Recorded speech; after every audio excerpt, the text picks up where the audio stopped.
తెలుగువారికి చాలా సరదా ఇచ్చే పండుగ సంక్రాంతి పండుగ.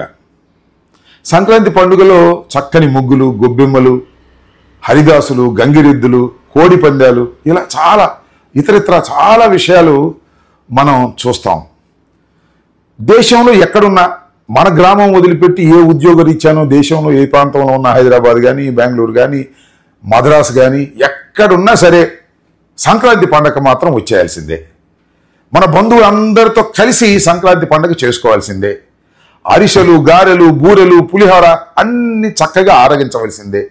చక్కని పండుగ, చాలా విశిష్టత, ఘనమైన పండుగ, గ్రామ ప్రాంతంలో చేసుకునేటటువంటి పండుగ. చాలామంది వచ్చేసి ఉంటారు గ్రామాలకి ఇప్పటికే.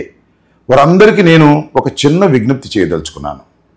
గ్రామ ప్రాంతాలు 5 సంవత్సరాల కాలంలో జగన్మోహన్ రెడ్డి గారి పరిపాలన చేసినప్పుడు ఎంత చక్కగా అభివృద్ధి చేశారో ఒక్కసారి చూడండి.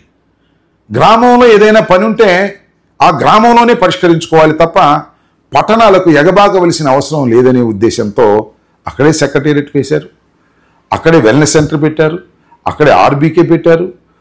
పాడుపడిపోయిన బళ్ళన్నింటినీ కూడా అద్భుతంగా బాగు చేసి పిల్లలకు సదుపాయం కల్పించారు.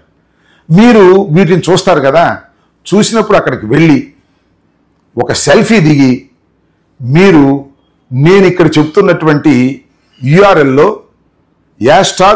#YSJaganMark అని మెన్షన్ చేసి దానిలో పోస్ట్ చేయాలని మిమ్మల్ని అందరినీ నేను రిక్వెస్ట్ చేస్తున్నాను. అర్థమైంది కదా? తప్పనిసరిగా పోస్ట్ చేయండి. మీ అందరికీ మరొక్కసారి హృదయపూర్వకమైనటువంటి సంక్రాంతి శుభాకాంక్షలు తెలియపరుస్తున్నాను. ధన్యవాదాలు.